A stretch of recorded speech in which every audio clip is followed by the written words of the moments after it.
नमस्कार मंडळी. बाहेर पाऊस पडत असो किंवा थंडीची सकाळ, चटपटीत काहीतरी खायची इच्छा होती आहे. मग गरमागरम आलू पराठ्यापेक्षा उत्तम दुसरं काय असू शकतं, हो ना? पण तुमचा पराठा फाटतो का किंवा सारंगकडेपर्यंत पोहोचत नाही? मग हा व्हिडिओ फक्त तुमच्यासाठीच आहे. चटपटीत बटाट्याचं सारण रेडी करू. आता यात टाकूया बारीक चिरलेला कांदा, हिरवी मिरची, परतून घेऊ. आलं लसूण पेस्ट आणि भरपूर कोथिंबीर मिक्स करून घ्यायची. मसाल्यामध्ये आपण वापरत आहोत लाल तिखट, हळद, चवीनुसार मीठ, धने पावडर आणि माझा सिक्रेट घटक चाट मसाला. यामुळे चव अगदी भारी लागते हा. सारण बनवण्यासाठी मी ते 2 ते 3 बटाटे घातलेत.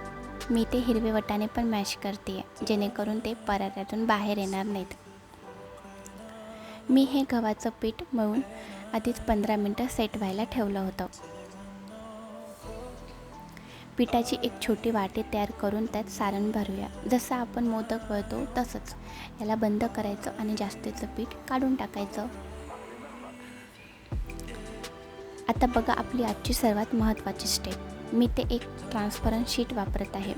या शीटला थोडं तेल किंवा तूप लावून घ्या.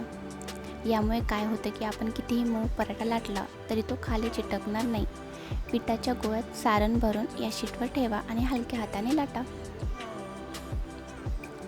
तुम्ही बघू शकता पराठा किती सहज फिरतोय आणि अजिबात फाटत नाही आहे. अगदी कडेपर्यंत सारण. ही ट्रान्सपरंट शीटची ट्रिक तुम्हाला कशी वाटली कमेंटमध्ये नक्की सांगा. व्हिडिओ आवडला असेल तर लाईक करा आणि चॅनलला सबस्क्राईब करा. भेटूया पुढच्या रेसिपीमध्ये. तोपर्यंत बाय बाय.